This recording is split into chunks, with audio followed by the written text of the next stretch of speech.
کبھی یہ سوچا ہے کہ تمہارے قسمت میں رزق اتنا ہی لکھا ہوا تھا اس جگہ سے؟ کبھی یہ سوچا ہے کسی نے؟ نہیں. ہم جیسے عاملوں کے پاس پیسے لٹاتے پھرتے ہیں کہ رزق تنگ ہے، رزق تنگ ہے. یا لطیف وہ کیا کرتا ہے؟ رزق اگر آپ کے اناج قسمت میں 200 کلو لکھا ہوا ہے آسمان سے، اس کو 400 کلو کر دے گا. صحیح. پھر وہ کیا کرتا ہے اس کا موکل؟ اب بات ہو رہی ہے ایسی، تو اس کا موکل کیا کرتا ہے؟ وہ جو اس کے پاس الاٹڈ رزق ہوتا ہے کہ اللہ کی مخلوق ہے نا وہ آسمانی، اس کے پاس بھی رزق مہیا کرنے کی قوت ہے. اپنے پاس جو الاٹڈ رزق ہوتا ہے اس میں سے 100 کلو آپ کو روز کے دے دے گا وہ، جب تک پڑھ رہے ہو. اوکے. آپ نے یہ بیان میری میں نے کہا نا، سارا علم جو ہے درویش آن لائن میں ہے، لیکن کوئی نہیں دیکھتا وہ پروگرام. لوگ سمجھتے ہیں کالنگ کی بات ہے. سارا علم، سارے راز، سارے نقطے اس کے اندر ہے. جب تک پڑھتے رہو گے رزق آتا رہے گا. اس کے موکل کو میں نے باندھ دیا، ان کو رزق دیتا رہے گا وہ. صحیح.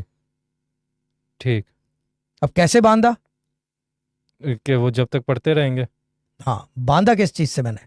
کس چیز سے؟ کس چیز سے باندھا؟ اپنے زبان کی قوت سے باندھا ہے نا. بالکل. جیسے اس کو باندھا تھا فارمیسی والے کو، ہے نا، کہ 15 منٹ میں اگر نہ آئے تو مجھے بتانا. ٹھیک ہے نا؟ صحیح. باندھا نا. بالکل. یہ چیز ہے نا.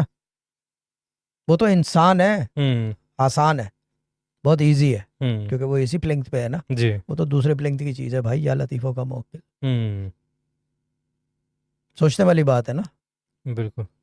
یہاں سے باندھا ہے. یہ ہوتے ہیں، this is the knowledge, but nobody talks about this knowledge. Why? وہ اس میں پہلی چیز تو منجن نہیں ہے کوئی، اس کے اندر منجن نہیں ہے کوئی، اور اس کے اندر غلطی کی گنجائش ہے ہی نہیں.